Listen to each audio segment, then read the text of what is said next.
Profitez de votre programme avec SD Access, marque accession de la Société dauphinoise pour l'habitat, engagée pour des constructions de qualité en Isère.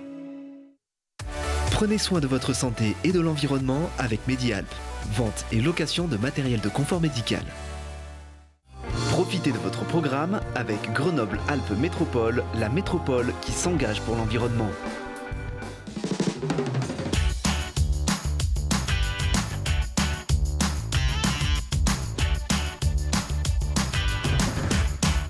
Bonjour à tous, je suis ravie d'être avec vous pour notre émission 6 minutes environnement.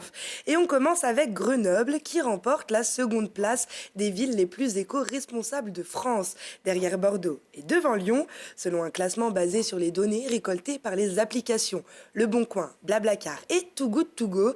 Les habitants de la capitale des Alpes sont parmi ceux qui pratiquent le plus la consommation durable. La région Auvergne-Rhône-Alpes est la deuxième plus représentée du classement avec 7 villes derrière la Nouvelle-Aquitaine qui en compte 12. Moins bonne nouvelle, plus de 1500 arbres vont être abattus dans la Bièvre. Le département s'est vu contraint de retirer des centaines d'arbres sur la RD 119 car ils étaient infectés par des parasites et en particulier le scolite. La collectivité promet qu'autant d'arbres seront replantés ainsi que 4500 arbustes. Reportage de Fanny Abraham et Fiona Vinois. Le constat est sans appel. Les arbres meurent autour de l'axe de la Bièvre. 70% des arbres sont morts ou en déclin d'après une étude menée par l'ONF. Et pour ceux encore en bon état sanitaire visuellement, le risque d'une détérioration dans un futur proche est inévitable. Le département de l'Isère est en train d'arracher 1500 arbres, principalement des IPCA qui sont atteints par le scolite, qui est un parasite qui fait que ces arbres aujourd'hui sont malades. Pour certains, ils sont même morts. Donc pour des raisons de sécurité, il faut absolument que nous puissions les arracher.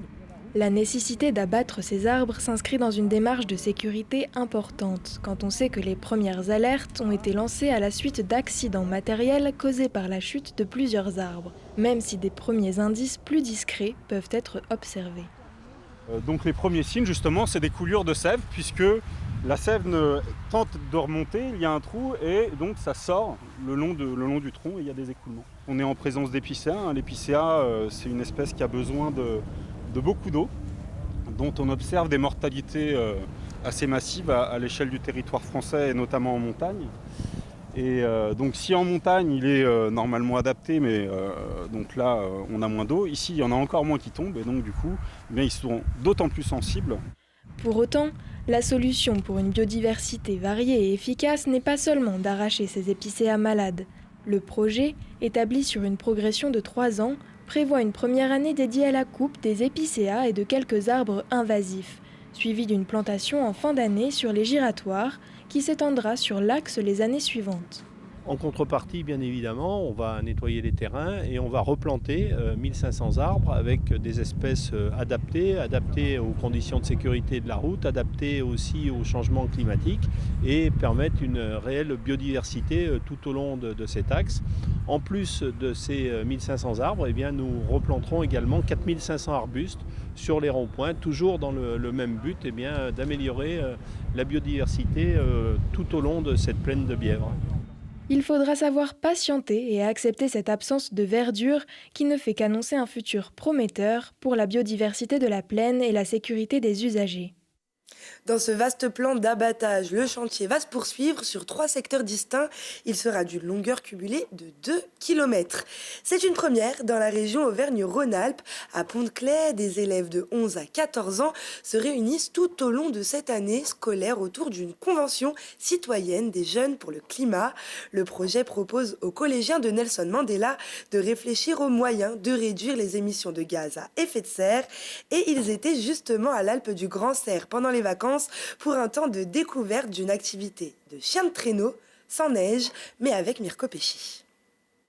Caresses, câlins et tendresse dans la commune de La Morte. Entre le Taillefer et le Grand-Serre, 16 enfants du collège Nelson Mandela de Pont-de-Claix ont découvert la montagne en chien de traîneau. Derrière cette activité se cache un engagement citoyen. Pendant une année scolaire, ces collégiens vont se réunir et trouver des solutions pour faire face au changement climatique. L'idée, c'est de faire réfléchir les jeunes sur quelles actions, quelles propositions ils pourraient faire aux élus de la commune pour rendre notre commune plus écologique. Voilà, et je crois que ce qui se dessine, mais à voir, c'est eux qui ont les cartes en main, c'est qu'ils deviennent un peu messagers autour de sensibilisation pour d'autres publics sur ces questions-là. Au programme, des rencontres, des échanges et 2 séjours en montagne pour découvrir des activités en lien avec la préservation de la nature. On a voulu lancer à la suite de la Convention citoyenne métropolitaine une convention citoyenne jeunesse sur notre commune. On est content de pouvoir initier une démarche qui a peu sur le territoire finalement national. Et l'idée au travers de ce projet, c'est aussi de les amener sur des sujets qui nous concernent au quotidien. On le voit avec le bouleversement climatique, avec les factures énergétiques, etc. Donc il y a un vrai sujet à ce que tout le monde s'empare de cette cause-là. On a parlé du coup de la pollution, on a essayé de trouver des solutions. Par exemple, à la place de prendre la voiture, de prendre des transports en commun, de ne pas mettre l'eau potable dans les toilettes et par exemple prendre l'eau de la machine à laver ou du lave-vaisselle. L'activité du jour est au cœur de la problématique. Comment adapter une activité touchée par le changement climatique? Guillaume Ballion, musher, a trouvé la solution avec le canicart. C'est pas non, il n'y a plus de neige, on est obligé d'annuler. C'est justement, on peut quand même venir voir les chiens, faire une activité. Et ça, c'est vraiment le top pour nous. Nous, l'hiver, c'est le moment clé. Un musher qui a pas trop de neige, il y a 10 ans, on était en disant, oui, il n'y a pas de neige, comment on va payer les croquettes des chiens? Là, non, on arrive quand même à trouver des intermédiaires. Donc on sait que maintenant, on aura une saison un peu plus mitigée, mais ça va marcher. En juin, les collégiens iront proposer leurs idées au conseil municipal de Pont-de-Claix. Leur prochain séjour se déroulera à Paris pour visiter l'Assemblée nationale, l'Académie du climat et l'exposition Urgence climatique de la Cité des sciences et de l'industrie. Et les 6 minutes environnement sont écoulées. Je vous donne rendez-vous le dimanche à 19h. Très bonne semaine à tous.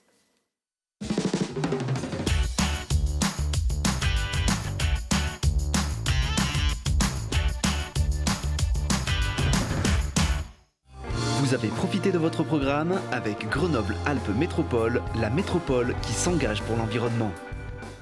Prenez soin de votre santé et de l'environnement avec Medialp, vente et location de matériel de confort médical. C'était votre programme avec SD Access, marque accession de la Société dauphinoise pour l'habitat, engagée pour des constructions de qualité en Isère.